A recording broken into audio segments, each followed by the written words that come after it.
কি ব্যাপার, তোমাকে এমন দেখা যাচ্ছে কেন? তেমন কিছু না, ছোট একটা অ্যাক্সিডেন্ট হয়েছে।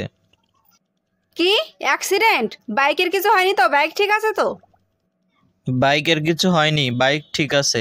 আর আমার কোনো দোষ নেই, হঠাৎ করে সামনে একজন চলে আসছিল।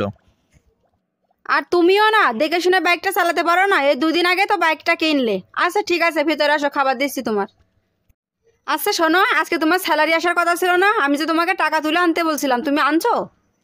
আমি টাকাটা তুলে নিয়েই আসতেছিলাম, ঠিক তখনই আমার অ্যাক্সিডেন্টটা হয়। আর ওইখানে আমি মানিব্যাগটা হারাই ফেলছি। আরে তুমি কিভাবে এত কেয়ারলেস হতে পারো? এমনিতে তুমি অ্যাক্সিডেন্ট করে আসছো, তারপরে মানিব্যাগটা হারাই ফেলছো? তুমি এমনভাবে কথা বলতেছো মনে হয় আমি জেনে শুনে অ্যাক্সিডেন্টটা করছি। আমার পকেট থেকে পড়ে গেছে, ওটাও কি আমার ভুল? তোমার ভুল না তো আমার ভুল। এমনিতেই তুমি অ্যাক্সিডেন্ট করে বাসায় আসছো, তার উপরে মানিব্যাগটা ফেলে আসছো। আমি তো ভেবে পাচ্ছি না যে আমি পুরো মাসটাই কিভাবে চালাবো। মানিব্যাগ যেহেতু ওখানে ফেলে আসছো, তোমাকে আর আসতে বলেছে কি? তোমাকে ওখানে থেকে যেতে হয়। আচ্ছা, তুমি কি বলতেছো তোমার কি কোনো হিসাব আছে?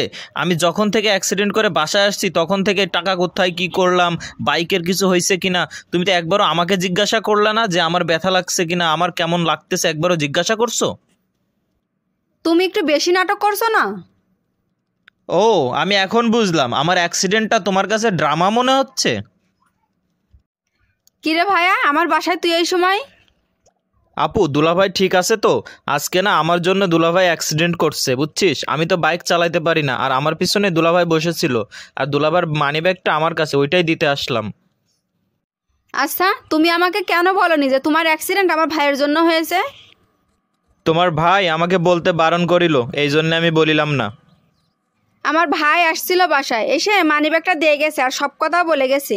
আমি শুধু শুধু তোমার উপরে রাগ দেখালাম। তুমি সত্যি কথা কেন বললে না? জানো না তুমি আমি রেগে গেলে আমার মাথা ঠিক থাকে না।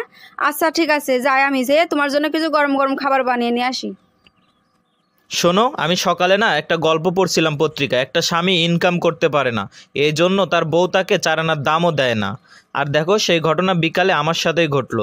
তুমি যখন জানতে পারলা আমি অ্যাক্সিডেন্ট করছি, টাকা হারায় ফেলছি, তুমি আমার সাথে রেগে গেলা। আর যখন তুমি জানতে পারলা যে এই অ্যাক্সিডেন্টটা তোমার ভাইয়ের জন্য করছি, তখন তোমার রাগ কোথায় গেল? হারায় গেল। এখন তুমি স্বাভাবিক হয়ে গেছো। আসলে তুমি আমাকে ভালোবাসো না, তুমি টাকাকে ভালোবাসো। আমি একটা বাস্তব জিনিস আজকে বুঝতে পারলাম, বুঝছো? টাকা না কামাইতে পারলে পুরুষকে কেউ কখনোই ভালোবাসে না। আর আমি খাবো না, তোমার কিছু বানাইতে হবে না। দেখো, তোমার প্রিয় মানুষটা তোমার জন্য কত খাটে। তোমারও দায়িত্ব তার সাপোর্ট করা, তার পাশে থাকা আর তাকে ভালোবাসা।